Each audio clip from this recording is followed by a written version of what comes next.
Kuis menee, Jykän? Toi oikein. Kuule, Jykän.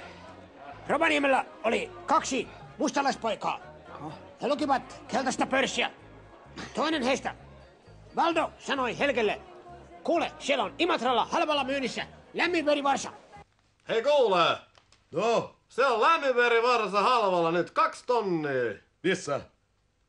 Imatralla. Niin, mutta missä? No keltaisessa pörssissä. Niin. 2 iso. 2 iso. Voit lähteä syö. Ota Mersu ja traileri ja lähde hakemaan sen. Joo.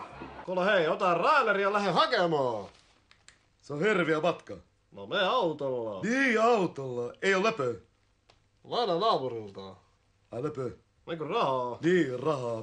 Rahaa. Mie lähen. Toinen viipyy vuorokauden Helge siis. Hän tuli takaisin ja... Hei, mä sanon toi. Jykä! Jykä täällä, moi. Mä oon tulossa. Mä tuun. Iltapäivällä tulla. Joo. Hyvä. Noniin. Noniin, moi. Jykä Satanen.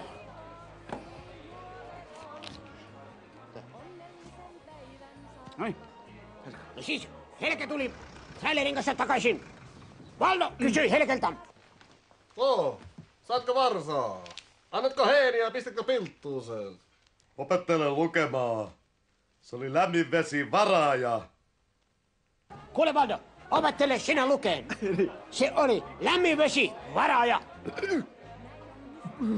Ymmärrätkö? Lähdetäänkö syömään? Älä syömään. Hei, 2 isoa nyt.